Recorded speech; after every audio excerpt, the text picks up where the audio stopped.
Hey guys, I've been getting a lot of requests on some tips for handstands recently. So I wanted to kind of go over my top 3 or 4 tips to kind of try to help you find a little bit more control and a little bit more confidence going upside down.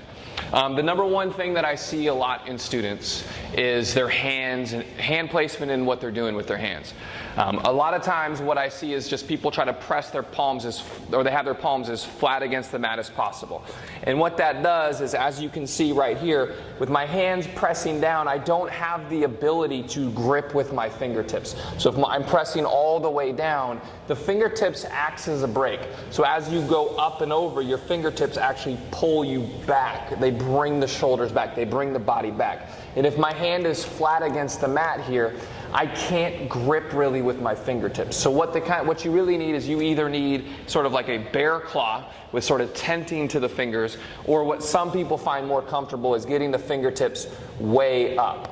So you just kind of have to play, but you still want these 5 knuckles against the mat, but you want the ability to grip. And as you can see, with a little bit of tenting to the fingers, I have a lot more ability to pull back. And I can feel it a lot more in my forearms. So the forearms are start to work. So if you ever are working handstands, it's essential that you strengthen and open up your forearms, because if the forearms can't take any of the pressure, it's all going to dump into the wrist. So one thing I find very helpful to be able to use these brakes a lot more, to be able to get into the handstand, is you can find these finger resistance bands on Amazon. And the old adage is that rock climbers actually can find balance in a handstand the easiest out of any sort of non-yogi, non-gymnastics background. And the reason for that is because they have really strong grips, and they're able to use their forearms and their fingers to kind of pull themselves. And so the handstand is really about, once you're up, it's about balancing on the fingertips, balancing on the hands, using the forearms to kind of pull yourself back. So what you do is you just kind of place them into your 5 fingers here, and then you just kind of open and close here. And you can see the forearms just really start to work. So whenever you're doing handstand practices, it's essential that you loosen the wrists up, loosen the forearms up, but it's also really important that you strengthen. So you can buy these on Amazon. They come in like a set of 5 different resistance levels, like $10, really cheap. But if you're sitting there in the car or you're watching TV, you can just work this open, and it really strengthens the forearms, but it also loosens it up. So if I'm doing a lot of handstand work, I'll just fire these things up for about a minute each side right before I start to practice. And again, what that does is it allows me to use the forearms, use the grip to pull myself back and forth.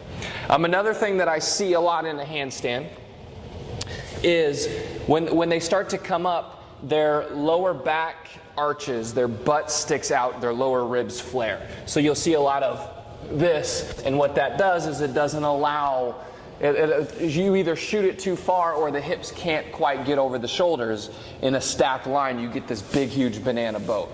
So what I've been talking and we're dealing with my students a lot is, if you watch my lunge video just a few videos back, I talk about lifting the hip points up to get a deeper stretch, right? Hip points up, lower ribs in. And you can see my lower back starts to sort of lengthen out.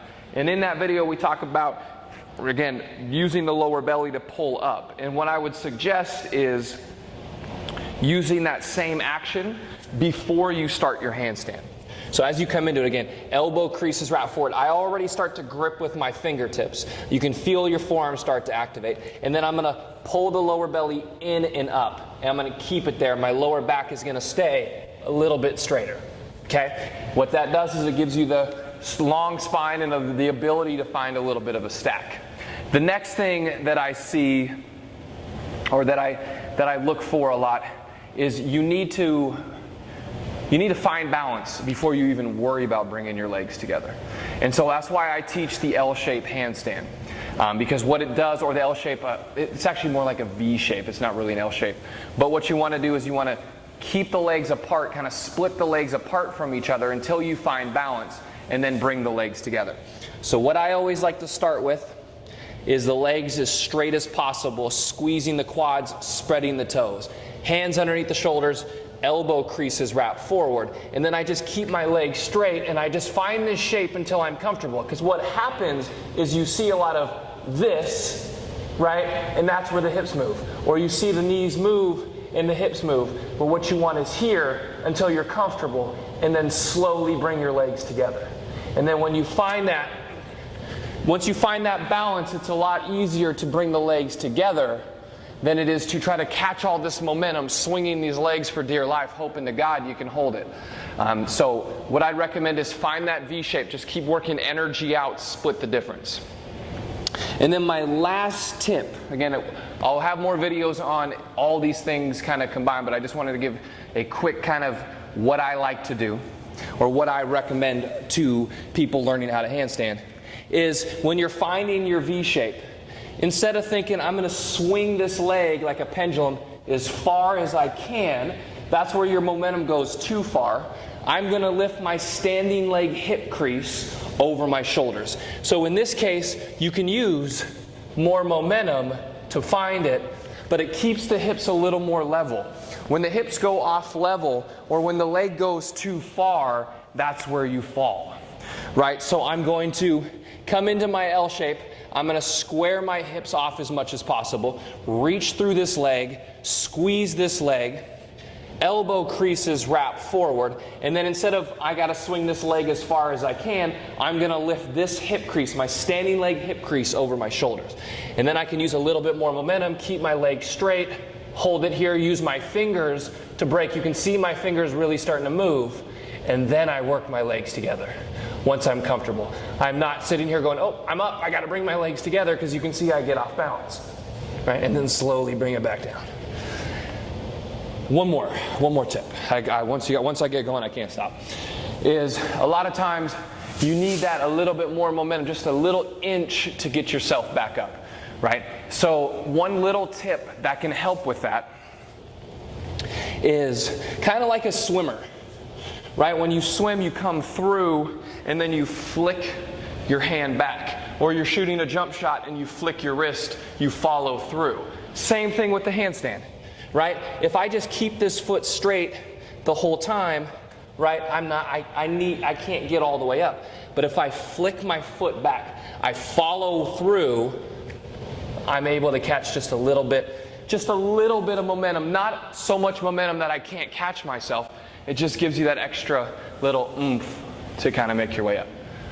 So look forward to more videos kind of breaking down these things in depth, but this is just my little quick hitter on a couple handstands to try out in your practice. I would recommend being away from the wall. I don't like to practice handstands against the wall, or tell students to practice against the wall, because it creates a crutch. And then when you try to come out in the middle of the room, it's really hard. So if you're going to practice at home, 10 minutes on the wall, 10 minutes in the middle of the room. Work the L-shaped handstand, the V-shaped handstand. That'll keep you from going too far into a back bend by just keeping the legs spread.